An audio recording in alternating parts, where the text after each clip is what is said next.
नमस्कार, माधुरी रेसिपीमध्ये आपल्या सर्वांचं खूप खूप मनापासून स्वागत। काही जण याला घेवड्याच्या शेंगा पण म्हणतात। याप्रमाणे बघा दोन्ही बाजूंच्या शिरा काढून घ्यायच्या।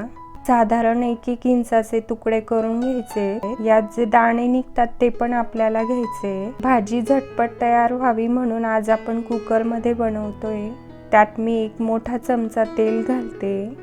त्यानंतर अर्धा चमचा मोहरी, अर्धा चमचा जिरं घालते। त्यानंतर लसूण घालायचा, नंतर हिरवी मिरची घालते मी। आता मिरची थोडी व्यवस्थित परतून घेऊया। त्यानंतर 1 छोटा चमचा हळद घालायची आहे, मिक्स करून घेऊ। त्यानंतर यात वालाच्या शेंगा घालते मी। शेंगा स्वच्छ धुवून घेतलेल्या आहेत। जर आदल्या दिवशी शेंगा निवडून ठेवलेल्या असतील तर सकाळी टिफिनसाठी पटकन तुम्ही ही भाजी तयार करू शकता। त्यात आता चवीप्रमाणे मीठ घालायचंय, छान मिक्स करून घ्यायचंय।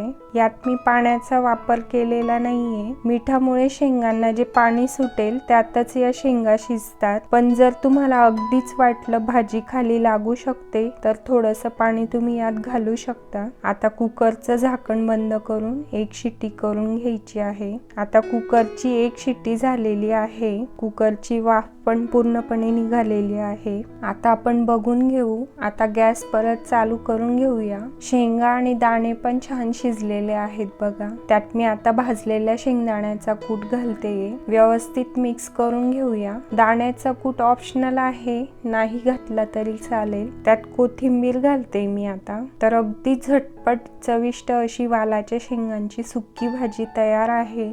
अशाच साध्या सोप्या रेसिपीज बघण्यासाठी चॅनलला नक्की सबस्क्राईब करा। जर आजची ही रेसिपी तुम्हाला आवडली असेल तर कमेंट, लाईक, शेअर आणि सबस्क्राईब नक्की करा। लवकरच भेटूया नवीन रेसिपी सोबत। धन्यवाद।